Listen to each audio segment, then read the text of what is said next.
Sometimes, despite her husband's complaints, she stubbornly buried her daughter in the yard, and this time, no one quibbled because the men were eager to party.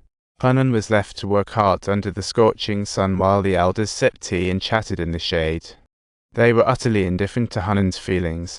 What could Hunan possibly have going on? "I'll do my best until the sun hits the high noon."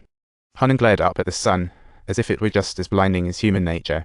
Forced her to bow her head into darkness repeatedly, little did she know that light was now right in front of her, guiding her forward on her path. Hunan walked step by step with determination towards the group of people in the shade, and facing their mockery and ridicule, she resolutely grabbed a knife. The surviving elders were so scared they almost fainted. She had meant to escape quickly, but Hunan struck again, then turned her gaze to the fleeing elder. But before she could even act, the elder fell flat on her face.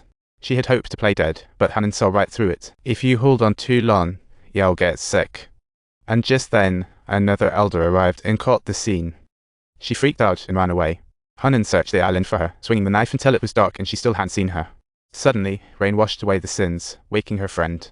The next day, at daylight, Hunan sharpened her knife. Holding her sharp knife, she found the hiding elder, who was with her friend at the time. "What are you doing here?" "At this moment, I should have a man. Back then, what were you doing here?" When her friend turned around, she was met with Hunan's heavy blow. Hunan didn't kill her, just chased the elder instead. It was like going for a walk, pushing her to the edge of a cliff. The fear made the elder swing her knife wildly. Until the knife flew away, she began to plead. "I'm just a 15-year-old lady on this island. I've been tortured by you for 50 years. She didn't think Hunan's suffering was worth any sympathy.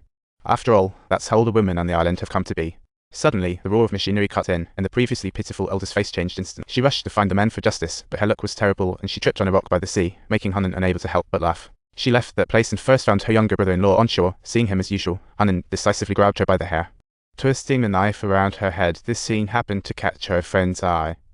Terrified, she turned and ran away while Hunan casually followed behind.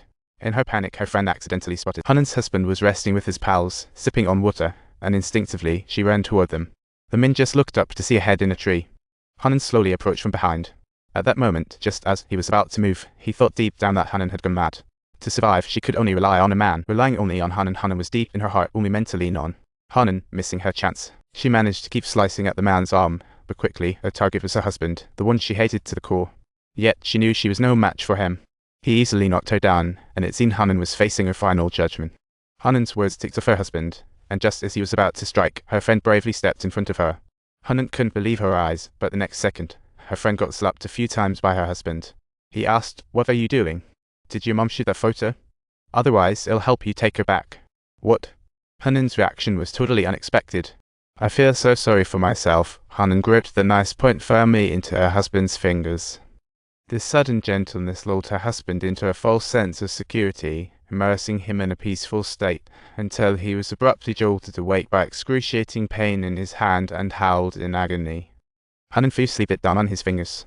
The furious husband finally shook her off and grabbed an axe to counter. But Hunan seized the moment to bite the dagger and plunged it deep into her husband. When Hunan was kicked away again, she seized the opportunity to struggle and break free. She swung again at her husband, but her friend was so scared she nearly fainted, pulling the injured boatman to escape. What she hated most was the husband who ruined her life and caused her daughter's death. Again and again, Hunan seemed to unleash 30 years' worth of pent-up resentment. "Does it hurt? Wait. Here's your face mask. Does it still hurt? Doesn't it hurt anymore? You truly feel no pain.